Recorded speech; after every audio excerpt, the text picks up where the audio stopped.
How to treat back pain and neck pain. चलो, इनका बहुत अच्छा सवाल था कि हम बैक पेन और नेक पेन में फिजियोथेरेपी क्या कर सकते हैं। आज जो हमारा जो वक्त चल रहा है, इसमें जनरली जो बैक पेन और नेक पेन हो रहा है, सबसे मेन कारण है उसका पोस्चर।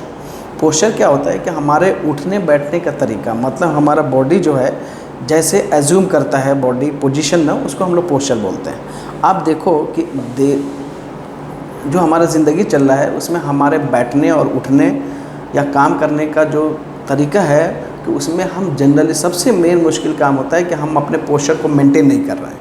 पोस्चर को मेंटेन के अगर आप कुर्सी पे बैठे हैं तो जनरली आपका बॉडी इरेक्ट पोजीशन में होना चाहिए। इरेक्ट पोजीशन का मतलब है कि आपका स्पाइन स्ट्रेट होना चाहिए, हेड स्ट्रेट होना चाहिए एंड लुक फॉरवर्ड्स।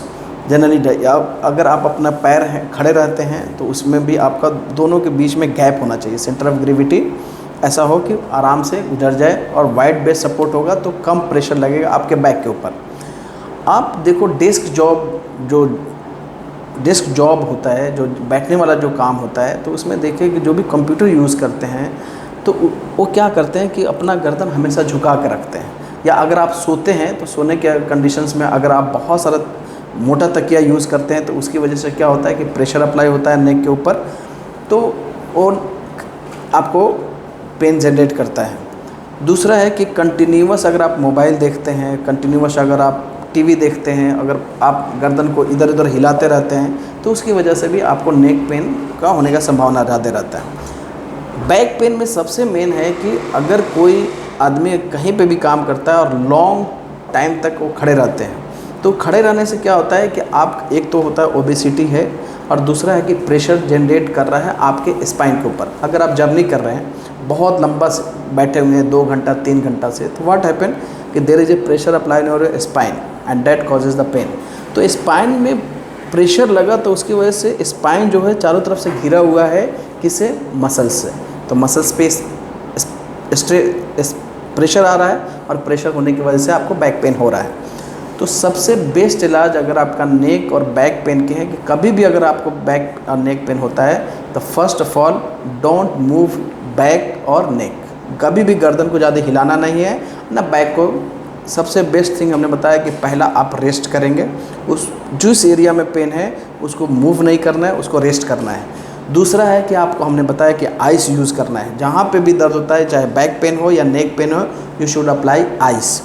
अगर आपको देखता है कि कहीं पे ट्रिगर पॉइंट नहीं है, कभी कभी क्या होता है नेक पेन या बैक पेन के होने की वजह से मसल्स में ना ट्रिगर पॉइंट्स हो जाते हैं, तो वहाँ पे आपको रिलीज़ करना पड़ेगा। टाइटनेस अगर हो गया तो that comes on the physiotherapy and physiotherapy are doing the myofascial release technique. Myofascial means myo और मसल्स और फेशिया के बीच में अगर कहीं जाम हो गया तो टाइटनेस कॉजेज़ करता है, तो उसको क्या करते हैं फिजियोथेरेपिस्ट, क्या करते हैं उसको रिलीज़ करते हैं एंड यू फील बेटर।